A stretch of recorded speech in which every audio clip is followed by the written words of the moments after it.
नमस्कार। जय हिंद। कैसे हैं आप सभी लोग? आशा करता हूं सभी स्वस्थ मस्त और ज़बरदस्त होंगे। तो सभी जल्दी से जल्दी उपस्थित हो जाएंगे ताकि इस सेशन की शुरुआत की जाए। और आज से आप सभी के लिए एक ऐसे प्रैक्टिस सेट की शुरुआत की जा चुकी है जो आपके बिहार पुलिस मद्यनिषेध सिपाही के लिए काम आएगा, कक्षपाल के लिए काम आएगा, बिहार पुलिस ऑपरेटर में जो जीके जीएस वाला सेक्शन है वहां के लिए काम आएगा, फॉरेस्ट गार्ड की जो नई वैकेंसी आने वाली है इसके लिए काम आने वाला है, बिहार एसएससी में इंटर लेवल और ग्रेजुएट लेवल इन सब के लिए बस एक रीजनिंग जोड़ देना है तो वो भी बहुत जल्दी आपकी शुरू हो जाएगी। ठीक है। आने वाला जो बिहार कांस्टेबल में 22,000 पदों पर जो वैकेंसी आने वाली है उसके लिए भी ये बहुत ही ज्यादा बेहतरीन होने वाला है। तो आप सबकी डिमांड रही थी कि सर जी आपने बोला था कि बहुत जल्दी शुरू हो जाएगी कक्षा, लेकिन हुई नहीं। तो थोड़ी सी देरी हुई, बहुत ज्यादा तो देरी नहीं हुई लेकिन धमाकेदार हुई। और ये सेशन आपके रिवीजन के लिए बहुत ही ज्यादा बेहतर हो जाने वाला है। तो क्या सभी तैयार हैं? सभी एक बार अपने अपने स्तर पर सेशन को लाइक और शेयर कर दीजिएगा। और तत्पश्चात करते हैं यहां पर सेशन की शुरुआत। और मैं यहां पर पढ़ाने वाला हूं आप सभी को बिहार जी के। ठीक है, बिहार जी के। तो ये आपकी टाइम टेबल है यहां पर, है ना, ये आपकी टाइम टेबल है। और ध्यान रखना, सबसे पहले सुबह 9 बजे से आपकी मैथ की क्लासेस हो रही है, आरिफ सर ले रहे होंगे। 10 बजे से अभिषेक सर जीके जीएस का ले लिए। फिर 11 बजे से थर्सडे और फ्राइडे को सचिन सर आप सबकी हिंदी की कक्षा लेंगे। 12 बजे मैं मंडे टू फ्राइडे मिलूंगा बिहार जीके के साथ। फिर आपकी इंग्लिश होगी 4 बजे से मंडे ट्यूसडे और वेनेसडे को। और साइंस जो है बहुत जल्दी आने वाला है। ठीक है, तो ये प्रॉपर आपके टाइम टेबल है। आज 6 अप्रैल से आप सभी की कक्षाएं जो है शुरू हो चुकी हैं आप सबके विशेष डिमांड पर। और ये कक्षा जो है ऐसे ही बेहतरीन तरीके से चलती रहेगी। तो करें सेशन की शुरुआत। सब लोग तैयार हैं? इसको एज अ टेस्ट देखना और साथ ही साथ यहाँ पर सॉल्व भी करना, क्योंकि रिवीजन के लिए सबसे बेहतरीन सेशन आपकी ये रहने वाली है। ठीक है, तो चलिए करते हैं सेशन की शुरुआत। और पहला प्रश्न आप सभी के समक्ष यहां है कि 1912 में बिहार को एक अलग प्रांत बनाने के बाद इसके पहले उपराज्यपाल कौन बने थे? बताएंगे सभी। Sir Edward Albert Gait, Charles Stuart Bayley, Satyendra प्रसन्न सिन्हा, या फिर सर मॉरिस गार्नियर हैलेट। बताओ क्या होगा इसका सही आंसर। आप सबको पता ही है कि बिहार जो है, बिहार पहले क्या था? बिहार पहले बंगाल प्रेसिडेंसी का अंग था। किसका? बंगाल प्रेसिडेंसी का अंग। ठीक है, बंगाल प्रेसिडेंसी का अंग हुआ करता था। लेकिन 1911 में घोषणा की गई कि बंगाल से अलग करके एक नए राज्य के रूप में स्थापित किया जाएगा बिहार को, जिसमें बिहार, बंगाल, है ना, बिहार, झारखंड और उड़ीसा शामिल होंगे। और अंततः 1912 में, कब? 22 मार्च को इसकी स्थापना कर दी जाती है। इसीलिए इस दिन हम बिहार का स्थापना दिवस मनाते हैं। बिहार दिवस मनाते हैं हर 22 मार्च को, आप सबको पता है। और चूंकि देखा जाए 22 मार्च को गठित हुआ, लेकिन अगर कहें कि राज्य के रूप में कार्य, है ना, राज्य के रूप में कार्य कब से शुरू हुआ, तो ये हुआ 1 अप्रैल, है ना, 1 अप्रैल 1912 से। और इसके तहत चूंकि अभी पूर्ण राज्य का दर्जा नहीं था, 1919 का अधिनियम के माध्यम से 1920 में पूर्ण राज्य का दर्जा दिया जाएगा, तब राज्यपाल होगा। उससे पहले यहां पर उपराज्यपाल होगा। और पहला व्यक्ति जो बिहार का उपराज्यपाल बनेगा वो कौन? चार्ल्स स्टुअर्ट बेली। ठीक है, तो क्या हो जाएगा यहां पर सही आंसर? क्या हो जाएगा? तो सही आंसर जो हो जाएगा, ठीक है, सही आंसर जो हो जाएगा वो हो जाएगा हमारा ऑप्शन बी। ठीक है, तो जितने लोग बी के साथ है सभी बिल्कुल सही हैं। चार्ल्स स्टुअर्ट बेले, है ना, बेले जो हैं ये यहां पर पहले उपराज्यपाल यहां पर बनते हैं। अगर पूछ दे आप सभी से प्रथम राज्यपाल ठीक है, प्रथम राज्यपाल आप सभी से पूछ दे तो 1919 के अधिनियम के माध्यम से 1920 में पहले राज्यपाल यहां पर नियुक्त होते हैं, और पहले राज्यपाल जो नियुक्त होंगे उनका नाम क्या होगा? सत्येंद्र प्रसाद, है ना, सत्येंद्र प्रसन्न सिन्हा। सत्येंद्र प्रसन्न सिन्हा ये बिहार के पहले भारतीय राज्यपाल, है ना, बिहार के पहले भारतीय राज्यपाल ये यहां पर बनते हैं। ठीक है, प्रांत की राजधानी कहां बनाई गई? तो इसकी राजधानी जो बनाई गई अपने बिहार की, वो बनाई गई पटना, है ना। तो पटना क्या बन गया? अपने बिहार की राजधानी। अगला क्वेश्चन देखो कि बिहार के कुल भौगोलिक क्षेत्रफल में अति सघन वन का प्रतिशत लगभग कितना है? बताओ, वन की बात हो रही है और वन में हमने 3 कैटेगरी देखा था। अगर हम बात करें बिहार में वन, ठीक है, बिहार में वन की अगर हम बात कर लें तो हमारे पास कुल भौगोलिक क्षेत्र का 8% भूमि पर क्या है? 8% भूमि पर मात्र वन क्षेत्र है। अगर हम एरिया वाइज देखें तो कितना है? यह है आपका 7,532 वर्ग किलोमीटर क्षेत्रों पर हमारा वनावरण है। और वन और वृक्षावरण दोनों जोड़ दे तब हो जाता है ये 10.7। कितना? 10.7%। इसमें वन और प्लस में वृक्षावरण दोनों शामिल हैं, तब 10.7 हो जाता है। बात करें वन की तो वन के 3 कैटेगरी, है ना। एक क्या हो जाएगा? वेरी डेंस्ड फॉरेस्ट, एक जो हो जाता है मीडियम डेंस्ड फॉरेस्ट, और एक हो जाता है ओपन फॉरेस्ट। तो हमारे पास सबसे ज्यादा यानी कि सर्वाधिक क्षेत्र में अगर कोई वन है तो वो कौन सा है? वो है ओपन फॉरेस्ट। 51% से भी ज्यादा हमारे पास खुले वन है। लेकिन बात तो यहां पर की गई है क्या चीज, है ना? अति सघन वन। तो 5.1%। लेकिन ध्यान रखना ये आंसर देने वाले, देखो अब थोड़ा सा मैं ले जाऊंगा टफ लेवल पर ही, है ना। जितना टफ क्वेश्चन बनाया जा सकता है उतना टफ क्वेश्चन आप सभी को देखने को मिलेगा। लेकिन अब देखो यहां पर क्या पूछ रहा है प्रश्न, तो पढ़ो बढ़िया से कि बिहार के कुल भौगोलिक क्षेत्रफल में ये कितना है भैया? ये है 94,163 वर्ग किलोमीटर। कुल भौगोलिक क्षेत्र में अति सघन वन का प्रतिशत, यानी कि ये वृक्षावरण में से नहीं पूछ रहा। अगर इसमें से पूछता वेरी डेंस्ड फॉरेस्ट तो ये हो जाता 5.1%। लेकिन ये तो इसमें से पूछ रहा है, इसमें से बताओ, इसमें से पूछ रहा है, आपको यहां से बताना है। तो अब क्या होगा? अब देखो ना, इसका 1% निकालोगे, है ना। इसका आंसर आप सभी कैसे निकालोगे? तो टोटल हमारा अति सघन वन कितना है? अति सघन वन कितना है? अति सघन वन हमारा कितना है? अति सघन वन और बटा में लगाओगे कुल क्षेत्रफल। क्या लगाओगे? कुल क्षेत्रफल लगाओगे, तब आंसर आएगा। और जब ये लगाओगे ना तो आपका आंसर ये आएगा 0.3226%। टोटल देखे तो टोटल आएगा 0.3226%। ठीक है ना। तो प्रश्न तो पढ़ो कि प्रश्न कहां से पूछ रहा है, ठीक है ना। हमने बार बार यही पढ़ा है, लेकिन हमने एरिया देखा है और एरिया हमें पता है। तो हम क्या करेंगे? पूछ रहे कुल भौगोलिक क्षेत्रफल में, तो इसमें से हम निकालेंगे, ये निकालेंगे तो 0.3226% हमारा उत्तर आएगा। ठीक है ना, क्लियर है? ये बातें समझ में आ गई। आओ बढ़ते हैं अगले प्रश्न की ओर। अगला है अक्षांशीय विस्तार के अनुसार बिहार का सबसे उत्तरी बिंदु किस जिले में स्थित है? किशनगंज में, पश्चिम चंपारण में, सीतामढ़ी में या फिर अररिया में? बताएंगे इसका आंसर क्या होगा। अक्षांशीय विस्तार के अनुसार सबसे जो उत्तरी बिंदु है बिहार की, उसके बारे में पूछ रहा है। चलो, कुछ ए कह रहे हैं और कुछ लोग यहां पर बी कह रहे हैं, कुछ ए और कुछ बी। आओ देखते हैं इसका सही आंसर क्या होगा। अगर हम बात करें अपने बिहार के मानचित्र का, तो ये अपना बिहार का मानचित्र है, ठीक है। और पूछ रहा है सबसे उत्तरी बिंदु, तो सबसे उत्तरी बिंदु जो है वो है हमारा कहां पर? पश्चिम चंपारण में।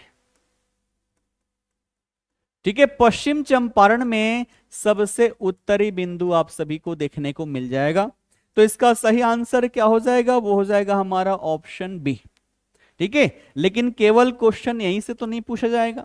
अगर पूछ दे सबसे दक्षिणी, है ना, सबसे दक्षिणी पूछ दे तो आपका हो जाएगा गया, है ना, सबसे दक्षिणी बिंदु क्या हो जाएगा, गया हो जाएगा। सबसे पूर्वी पूछ दे तो हो जाएगा किशनगंज। किशनगंज में क्या हो जाएगा, ये हो जाएगा सबसे पूर्वी। ठीक है, अब सबसे पश्चिमी पूछ दे तो आप लिख दोगे रोहतास।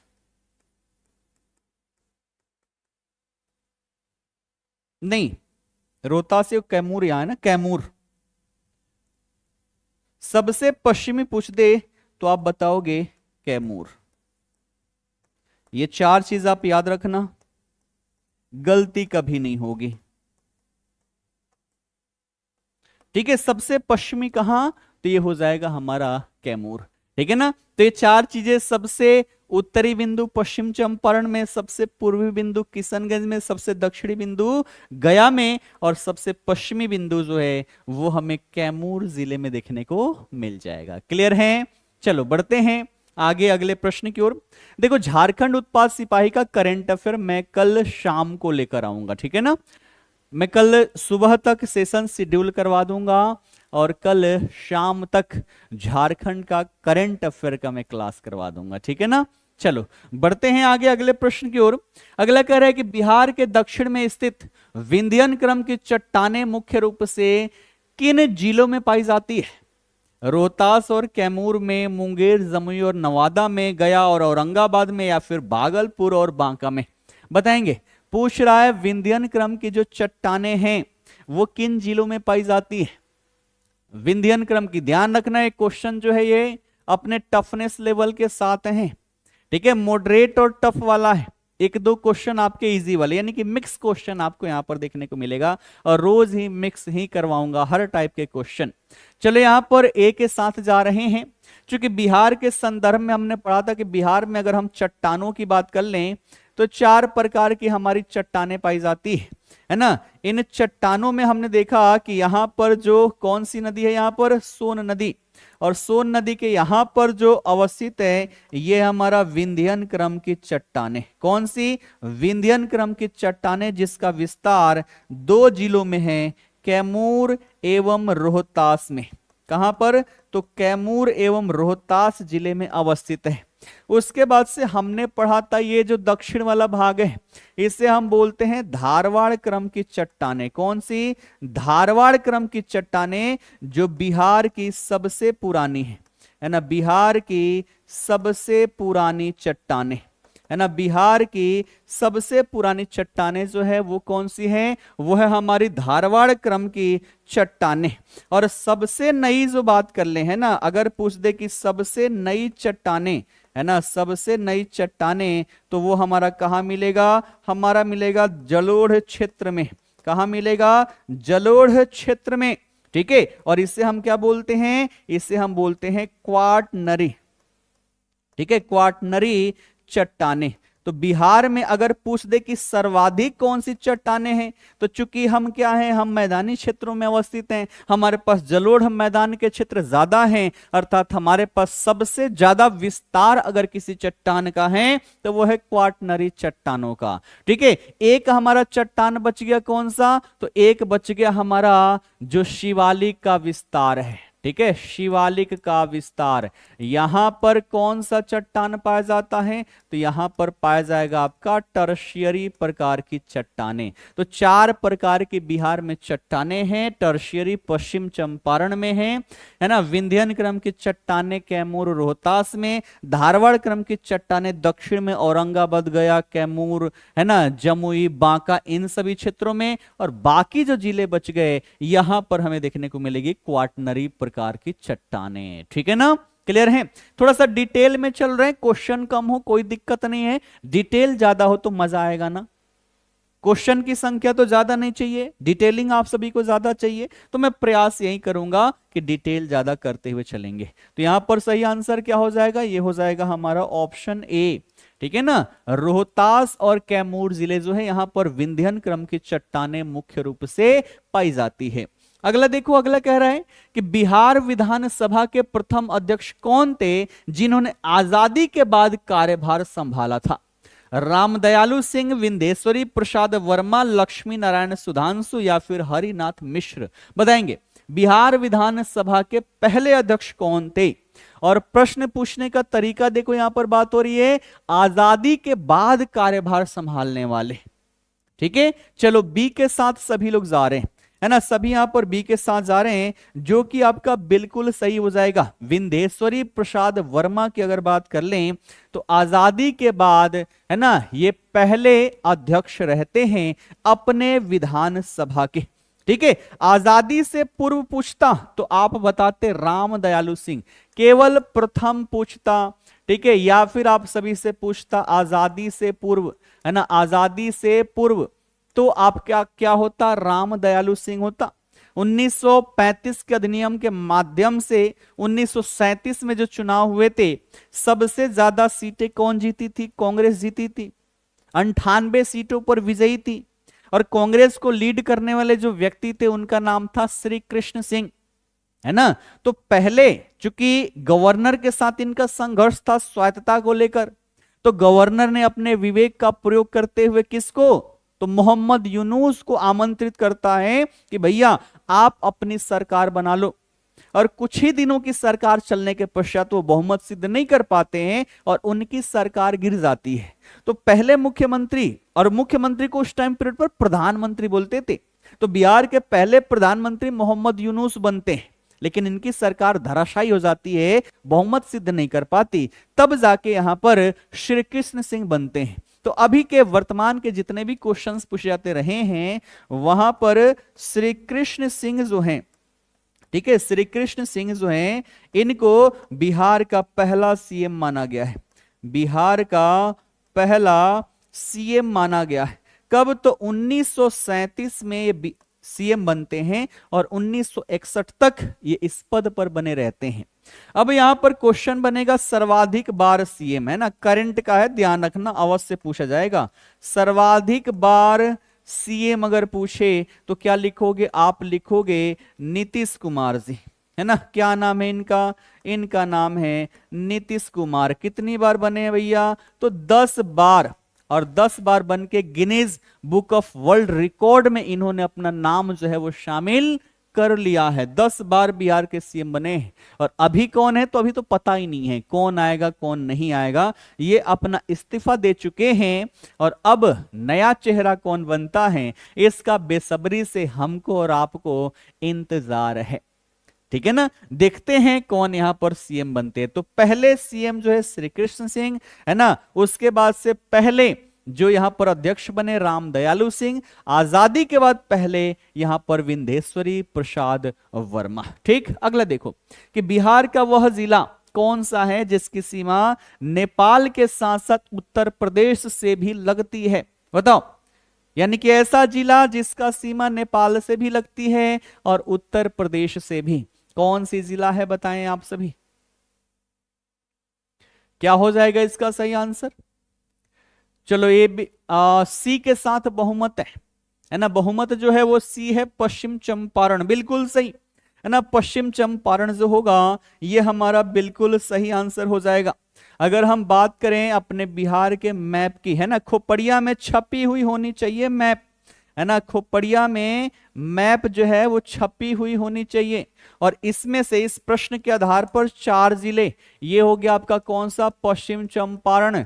और पश्चिम चंपारण की बात करें तो ये नेपाल के साथ सीमा साझा तो करता है, साथ ही साथ उत्तर प्रदेश के साथ करता है। फिर यहां पर हो गया कौन सा, यहां पर हो गया आपका रोहतास। और रोहतास की बात करें तो ये उत्तर प्रदेश प्लस झारखंड के साथ सीमा साझा करता है। यहां पर हो गया कौन सा, कटिहार, यहां पर कौन सा हो गया, कटिहार। और कटिहार झारखंड के साथ साथ वेस्ट बंगाल के साथ सीमा साझा करता है। और यहां पर हो गया आपका किशनगंज। कौन? किशनगंज। किशनगंज जो है ये नेपाल के साथ साथ ये वेस्ट बंगाल के साथ सीमा साझा करता है।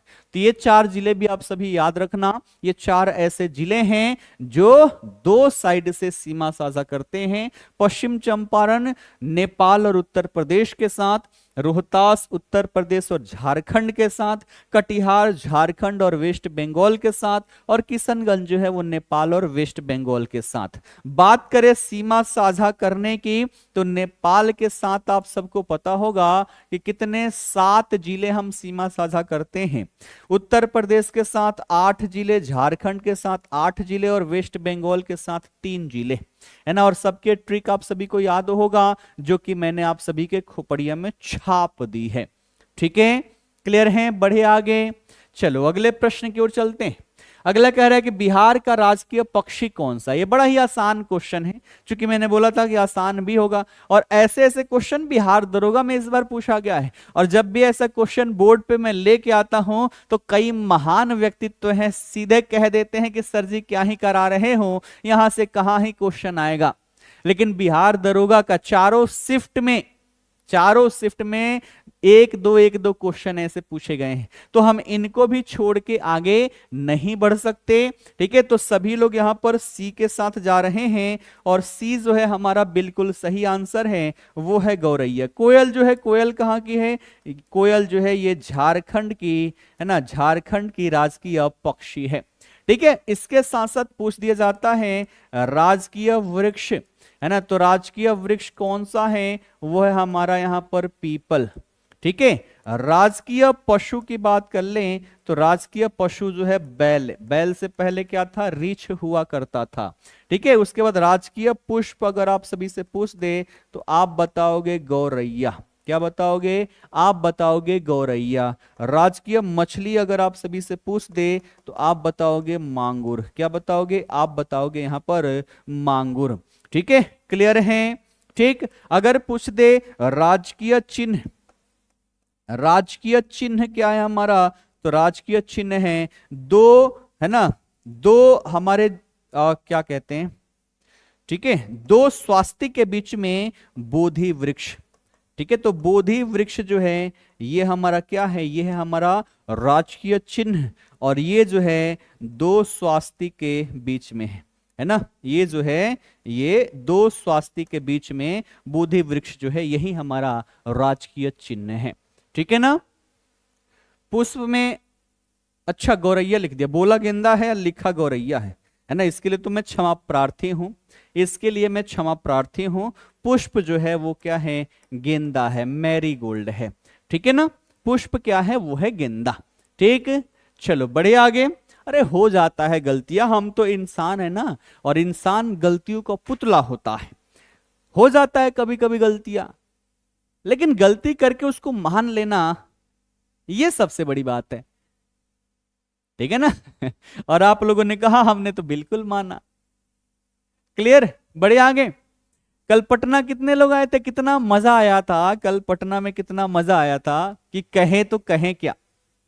और चूंकि ट्रेवलिंग में रात भर लग गए, कल मैं बताता हूं पैसेंजर पर नहीं भी बैठा होऊंगा तो 4-5 महीने बाद बैठा। एक तो बस नहीं आ रही थी मेरे एरिया से, तो फिर मैं चला गया स्टेशन गया तो एक पैसेंजर बची हुई थी जो मेरे स्टेशन पे आके रुकेगी। पहली बार बैठ तो गए, मतलब इतने मच्छर खाए हैं, इतने मच्छर खाए हैं। रात में 2 बजे पहुंचाया, जिसको 9 बजे पहुंचाने का टाइम था 2 बजे पहुंचाया, 5 घंटे लेट। मैं बढ़िया से सो नहीं पाया हूं। अब क्लास व्लास लेके 1-2 घंटा आराम से सोऊंगा, उसके बाद से फिर से कुछ विशेष किया जाएगा, है ना। तो इतने मच्छर खाए हैं पैसेंजर में, कहा नहीं जा सकता। अगला कह रहे हैं कि 2011 के जनगणना के अनुसार बिहार के किस जिले की जनसंख्या वृद्धि दर सबसे अधिक रही है? क्योंकि अगली जनगणना हो रही है और 2027 में उसका रिजल्ट मिलेगा। कोशिश करना कि उससे पहले पहले कहीं ना कहीं सेलेक्ट हो जाए कि हमें पुराने प्रश्नों के आधार पर ही आंसर मिल जाए, नहीं तो नई डेटा इतनी हो जाएगी ना कि बहुत प्रेशर बन जाएगा। चले यहां पर बी के साथ जा रहे हैं, किशनगंज नहीं ना।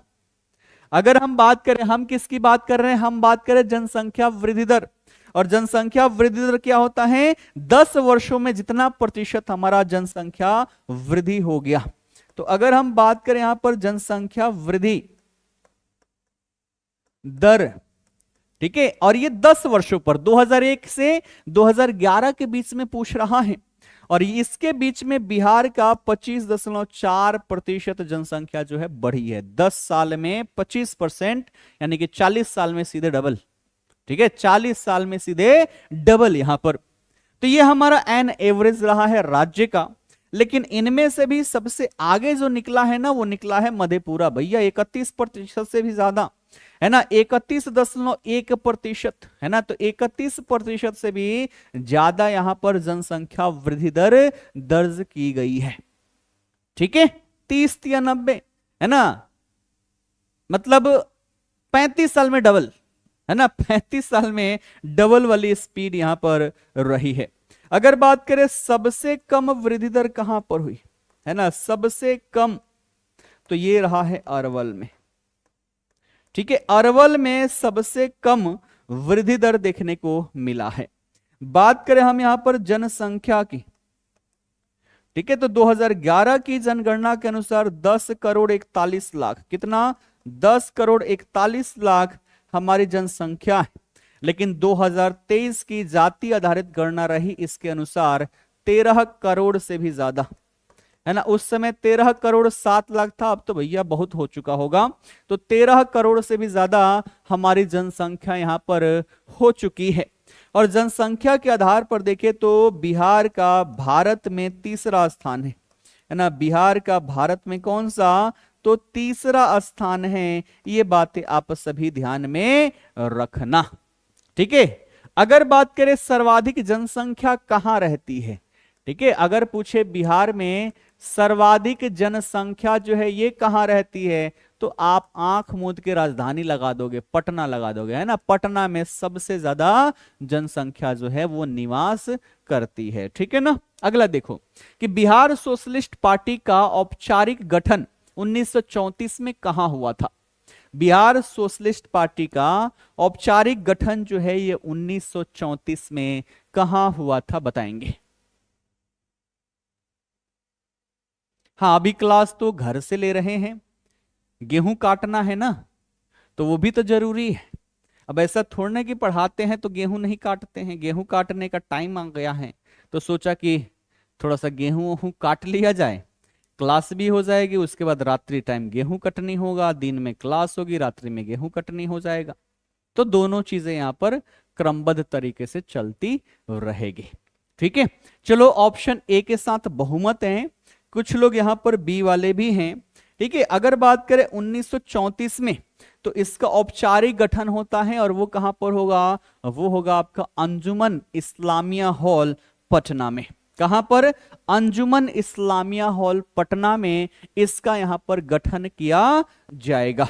ठीक है, इसके अध्यक्ष कौन बनाए जाते हैं, अगर बात करें गठन तो हो गया, लेकिन इसके अध्यक्ष कौन बनाए जाएंगे, तो अध्यक्ष जो है आचार्य नरेंद्र देव। ठीक है, आचार्य नरेंद्र देव जो हैं, आचार्य नरेंद्र देव जो हैं, ये यहां पर अध्यक्ष बनाए जाते हैं। वही बात करें सचिव की, तो सचिव कौन रहेंगे, जयप्रकाश नारायण, लोकनायक जयप्रकाश नारायण जो हैं, ये यहां पर सचिव नियुक्त किए जाते हैं। पार्टी का मुख्य उद्देश्य क्या था, समाजवादी विचारधारा का प्रचार करना।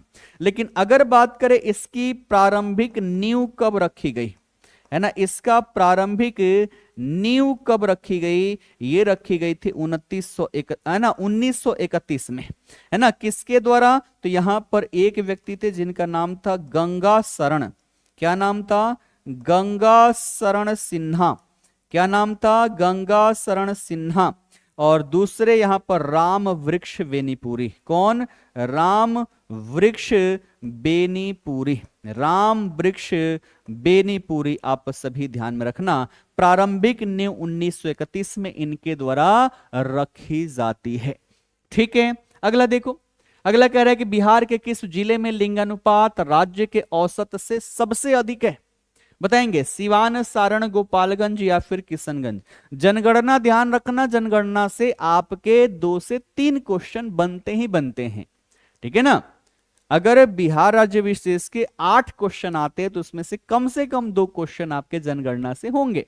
चलो यहां पर सभी सी के साथ जा रहे हैं, है ना। सी पर क्या है, सी पर है गोपालगंज, जो कि आपका बिल्कुल सही आंसर हो जाता है। अगर हम बात करें कि इसकी लिंगानुपात, लिंगानुपात क्या होता है, लिंगानुपात हो जाता है प्रति 1000 पुरुषों पर, है ना, प्रति 1000 पुरुषों पर महिलाओं की संख्या, प्रति 1000 पुरुषों पर महिलाओं की संख्या जो होती है, इसी को हम बोलते हैं लिंगानुपात। तो ठीक है भैया, बता दो कि बिहार का कितना है ना, बिहार का कितना है। अब जानने के लिए उत्सुक होगे कि आखिरकार कितने लोग जो हैं जिनके विवाह के लिए यहां पर लड़कियां हैं नहीं, तो वो है आपका, है ना, 918। कितना है, 918 है। और वहीं बात करें बाल लिंगानुपात की, तो ये हो चुकी है 935। 18 का मतलब क्या हुआ, 18 का मतलब ये हुआ कि यहां पर कितने लोग, है ना, तो यहां पर 82 लोग ऐसे हैं जिनके विवाह के लिए लड़की नहीं है। तो आजकल कंपटीशन हर चीज में है, सरकारी नौकरी में है, तो यहां पर शादी विवाह में भी है। तो चाहते हो कि एक बढ़िया जीवन संगनी मिले, तो इसके लिए नौकरी होना अनिवार्य है। इसलिए प्रयास करना कि बढ़िया से पढ़ लिख के एक बढ़िया सा नौकरी ले लो, है ना, कि फिर यहां पर क्या होगा, फिर यहां पर बढ़िया सी कन्या मिल जाएगी। ठीक है ना, कन्या चाहिए ना बढ़िया सा।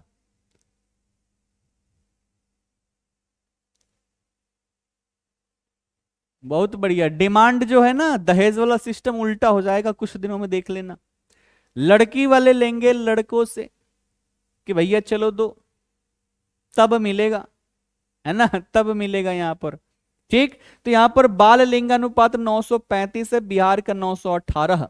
गोपालगंज की बात करें, इसका है 1021। कितना है, तो इसका 1021 है।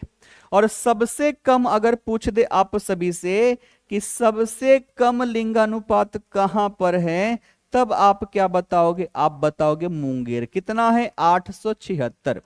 तो सबसे कम लिंगानुपात मुंगेर में है 876, और सबसे ज्यादा जो है गोपालगंज में 1021। लेकिन ध्यान रखना, ये पूरा का पूरा सारण है ना, पूरा का पूरा जो हमारा सारण प्रमंडल है, सारण प्रमंडल में अगर हम देखें लिंगानुपात तो सबसे बेहतर है ना। लिंगानुपात की बात कर लें तो क्या है, सबसे बेहतर है। ठीक है, सबसे बेहतर है, लगभग 1000 के आसपास यहां पर है। ठीक है, तीनों को मिलाएं तो क्लियर है ना। तो ये बातें आप सभी अवश्य ध्यान में रखना। ठीक, अगला प्रश्न कि बिहार राज्य आपदा प्रबंधन प्राधिकरण का गठन किस वर्ष किया गया था, 2005 में, 7 में, 8 में या फिर 10 में, बताएंगे। बिहार राज्य आपदा प्रबंधन प्राधिकरण, अगर हम बात करें यहां पर आपदा की, डिजास्टर की, तो हमारे पास बहुत सारी आपदाएं हैं। सबसे बड़ी आपदा जो है वो है हमारी बाढ़, जो कि हमें उत्तर बिहार में देखने को मिल जाता है। कहां पर, उत्तर बिहार में देखने को मिल जाता है। दूसरी आपदा जो है वो है सूखा, और सूखा जो है ये हमें दक्षिण बिहार में देखने को मिल जाता है। दक्षिण बिहार की आपदा जो है वो है सूखा। इसके साथ साथ देखा जाए अगला जो है वो है जंगल में आग, है ना, जंगल में आग। एक तो हमारे पास ऐसे ही कम जंगली क्षेत्र हैं, वन क्षेत्र हैं, और उसमें भी जंगलों में क्या हो जाता है, आग लग जाता है। ठीक है, 3 हो गए। चौथा अगर देखें तो हमारे पास देखने को मिलेगा भूकंप, क्योंकि हम कहां पर अवस्थित है, जहां पर टेथिस सागर था, जहां पर इंडियन प्लेट यूरेशियन प्लेट से टकराया हुआ था। और ये अभी भी क्या कर रहा है, इंडियन प्लेट यूरेशियन प्लेट को धकियाया जा रहा है ना। इस कारण से अभी भी एवरेस्ट की चोटी जो है, एवरेस्ट की हाइट जो है वो हिमालय की हाइट बढ़ रही है ना, हर साल बढ़ रही है। तो उसका भूकंप का नजारा देखने को मिलता है, और उसी का इफेक्ट हमें अपने बिहार में भी देखने को मिल जाता है। ठीक है ना, तो ये सब क्या हो गई, ये सारी हमारी आपदाएं हो गई। इसके साथ साथ आप देखते हो बिजली भी गिर जाती है, है ना, बिजली भी गिर जाती है और हर साल कम से कम 50 से 70 लोगों की मृत्यु जो है वो बिजली गिरने से हो जाती है। तो विभिन्न प्रकार की आपदाएं हैं। इन आपदाओं को कंट्रोल करने के लिए, इन आपदाओं पर नियंत्रण स्थापित करने के लिए, इन आपदाओं से राहत पाने के लिए अंततः देखा जाए तो 2007 में हमने यहां पर स्थापित कर दिया बिहार राज्य आपदा प्रबंधन प्राधिकरण। अगर बात करें इसके पदेन अध्यक्ष कौन होते हैं, है ना, इसके पदेन अध्यक्ष कौन होते हैं, तो आप क्या बताओगे, आप बताओगे चीफ मिनिस्टर। जो राज्य के मुख्यमंत्री होते हैं वहीं इसके क्या होते हैं, पदेन, वहीं यहां पर पदेन अध्यक्ष होते हैं। बात करें कि इसका हेडक्वार्टर कहां पर है, तो इसका हेडक्वार्टर जो है वो पटना जिले में अवस्थित है ना, पटना जिले में क्या है, अवस्थित है। ये ध्यान आप सभी लोग रखोगे, ठीक है ना। बढ़ते हैं आगे, अगला प्रश्न देखो कि कोपन के जलवायु वर्गीकरण के अनुसार उत्तर बिहार का अधिकांश भाग किस जलवायु क्षेत्र में आता है, बताएंगे। कोपन का जो जलवायु वर्गीकरण है उसके अनुसार अपना बिहार का मैक्सिमम भाग, और वो भी पूछ रहा है उत्तर बिहार का अधिकांश भाग किसके अंतर्गत आता है, आप सभी इसका आंसर बताएंगे। क्या हो जाएगा, चलो बी के साथ सभी सारे देखो, दो चीजें याद रखना है। AW पूछे तो आप बता दोगे दक्षिण बिहार, है ना, दक्षिण बिहार की जो जलवायु है वो AW के कैटेगरी में आता है। और उत्तर बिहार में पूछे तो क्या लिखोगे, CWG, है ना। इसको सामान्यतः नॉर्मली हम बोल लेते हैं गंगा तुल्य, है ना, गंगा तुल्य जलवायु, क्या बोल लेते हैं, गंगा तुल्य जलवायु इसको हम बोल लेते हैं। अगर बात करें इसको कहते क्या है मूल रूप से, तो आप क्या लिखोगे, आप लिखोगे मॉनसून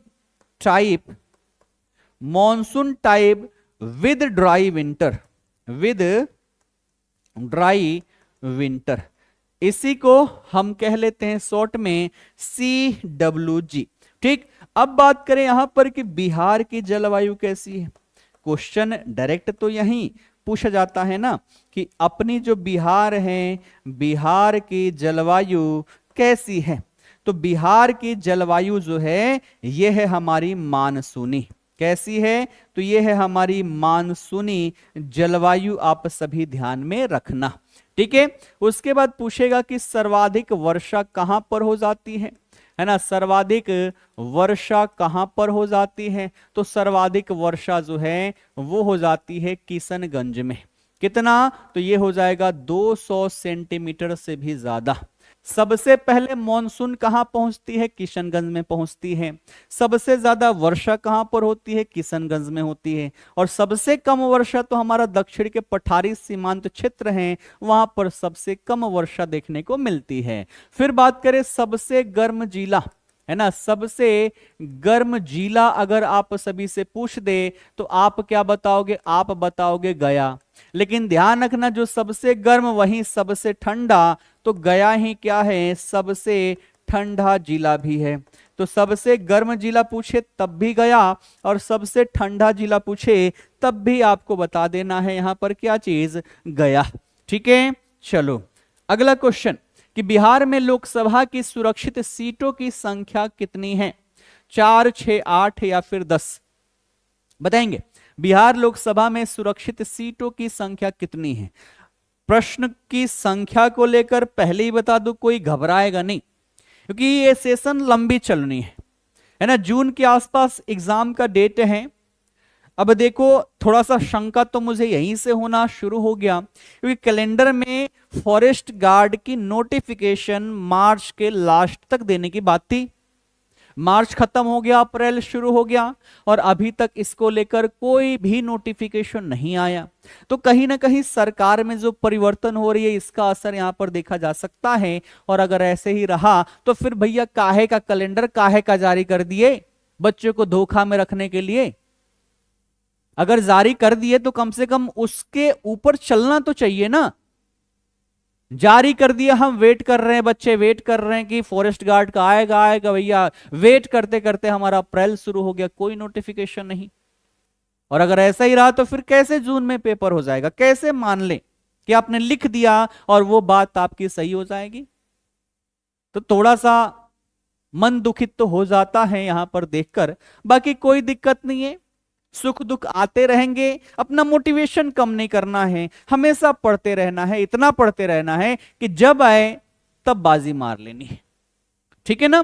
तो यहां पर बात करें बिहार में लोकसभा में जो सुरक्षित सीटें हैं, है ना। अब देखो यहां पर हम बात करें सीटें, तो सीटों के संदर्भ में हम चार चीज देखते हैं। सबसे पहले तो दो चीज देखेंगे, एक हम राज्य का विधानमंडल देखेंगे कि हमारे राज्य के विधानमंडल में कितनी सीटें हैं, और दूसरा देखें तो दूसरा संसद में हमारा क्या प्रतिनिधित्व है। विधानमंडल हमारी द्विसदनीय है, इसलिए एक यहां पर हो जाएगा विधानसभा, क्या चीज, विधानसभा, और दूसरा जो हो जाएगा वो हो जाएगा विधान परिषद। क्या हो जाएगा, विधान परिषद। ठीक है, विधानसभा के लिए सीटों की संख्या है 243, विधान परिषद के लिए है 75। संसद में देखें तो यहां पर भी दो भाग, एक को हम बोलते हैं लोकसभा, जनता का सदन, और एक जो है यह है हमारा राज्यसभा। ठीक है, तो लोकसभा के लिए टोटल सीटें कितनी है, 40 है, राज्यसभा के लिए टोटल सीटें हैं 16। और इस 40 में से देखा जाए तो 40 में से 6 सीटें जो हैं वो क्या है, आरक्षित हैं, है ना। 40 में से कितनी, तो 6 सीटें जो हैं, 6 सीटें यहां पर आरक्षित हैं। ठीक है, किसके लिए, तो यहां पर पूछ रहा है किसके लिए, तो शेड्यूल कास्ट के लिए, है ना, एससी के लिए यहां पर क्या है, ये सीटें जो है आरक्षित हैं। कौन कौन सी है, गया, हाजीपुर, गोपालगंज। इसके अंतर्गत देखे तो गया हो गया, है ना, हाजीपुर हो गया, फिर देखे तो यहां पर हो गया अपना गोपालगंज, ये सुरक्षित हैं। और 3 और देखे तो समस्तीपुर, उसके बाद सासाराम और जमुई, है ना, समस्तीपुर, ठीक है, फिर देखे तो सासाराम और फिर हो गया जमुई। ये 6 जिले जो हैं ये क्या है, आरक्षित हैं, है ना, आरक्षित हैं किसके लिए, शेड्यूल कास्ट के लिए। ठीक है ना, बड़े आगे चलो अगला प्रश्न। अगला कह रहा है कि बिहार की सोमेश्वर श्रेणी की ऊंचाई लगभग कितनी है, बताएंगे। सोमेश्वर श्रेणी की ऊंचाई लगभग कितनी है,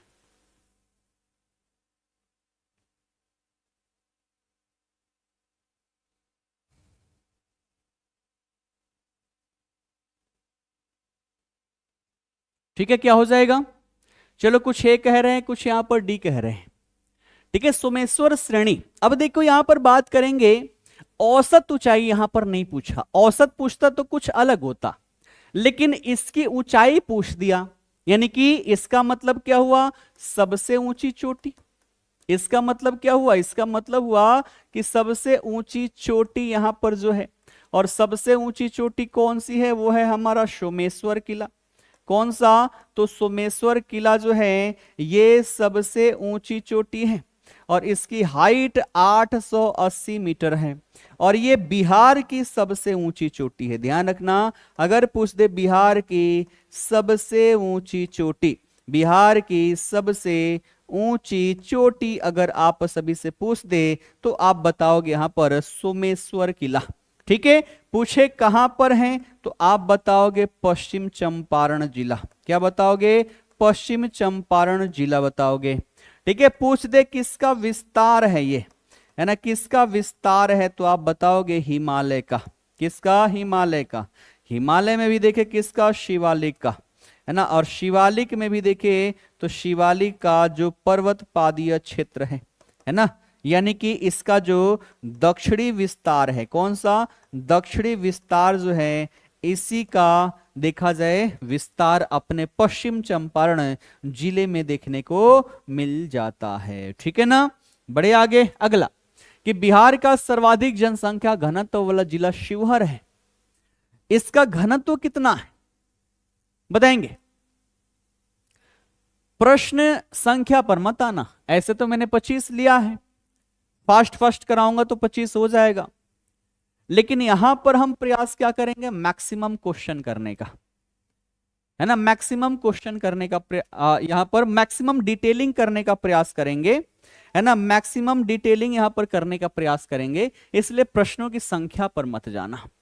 ठीक है ना, चलो यहां पर क्या हो जाएगा, ऑप्शन ए के साथ जा रहे हैं, जनसंख्या घनत्व शिवहर का।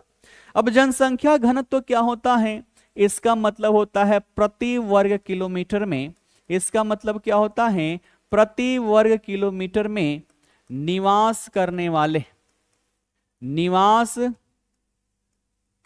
वाले लोगों की संख्या, इसी को क्या बोलते हैं? इसी को बोलते हैं जनसंख्या घनत्व। और अभी हमारे पास डेटा जो है 2011 वाला है और 2023 का जो हमारा जाति आधारित गणना है। 2011 वाले के अनुसार 1106 है बिहार का, जो कि भारत में सबसे ज्यादा है ना। भारत में क्या है? भारत में सर्वाधिक जनघनत्व अगर कहीं है तो वो अपने बिहार में है, नंबर 1 पर हम आते हैं। और इसमें भी सर्वाधिक जो है शिवहर का, कितना है? तो ये है 1880। कितना है? 1880 व्यक्ति प्रति वर्ग किलोमीटर में निवास करते हैं। शिवहर की बात कर लें तो ये अपने बिहार का क्षेत्रफल के आधार पर सबसे छोटा जिला भी है। तो ये भी बातें आप सभी लोग यहां पर ध्यान रखोगे। और न्यूनतम पूछ ले कि न्यूनतम जनघनत्व किसका है, तब आप बताओगे कैमूर। किसका है? कैमूर। कितना है? तो मात्र 488। तो कैमूर में 488 व्यक्ति प्रति वर्ग किलोमीटर में निवास करते हैं। तो सर्वाधिक हो गया शिवहर में, न्यूनतम हो गया कैमूर में, और बिहार का हो गया आपका 1106। ठीक है, 1106। ठीक है, समय जो है, समय लगभग समाप्त हो चुकी है, तो आज का सेशन जो है यहीं पर समाप्त करूंगा। ठीक है ना, क्योंकि अगली क्लास भी है ना। तो यहां पर ये आज का होमवर्क रहेगा। आज का ये होमवर्क रहेगा कि बिहार के किस प्रमंडल में जिलों की संख्या सबसे कम है। ठीक है ना, बिहार के किस प्रमंडल में जिलों की संख्या सबसे कम है। और ऑप्शन है आपका कोसी, भागलपुर, पूर्णिया या फिर दरभंगा। इसका सही आंसर क्या होगा, आप सभी लोग कमेंट बॉक्स में कमेंट करके बताओगे। जैसे ही सेशन समाप्त होगा आप सबके आंसर मुझे कमेंट बॉक्स में दिखने चाहिए। बाकी सेशन कैसा लगा आप सभी कमेंट करके अवश्य बताना। ठीक है ना, आपके लिए शुरू की गई है ताकि आप सबकी रिवीजन बेहतरीन तरीके से हो सके, रेगुलर हो सके, और ये लगातार आपकी मंडे टू फ्राइडे कक्षाएं चलती रहेंगी। तो आप सभी अवश्य इससे जुड़े और ज्यादा से ज्यादा लोगों से शेयर भी करना है, और क्लास में आए हो तो लाइक करके अवश्य ही जाना। ठीक है ना, बाकी मिलते हैं अगली क्लास में। फिलहाल के लिए आप सभी का बहुत बहुत धन्यवाद। जय हिंद, जय बिहार।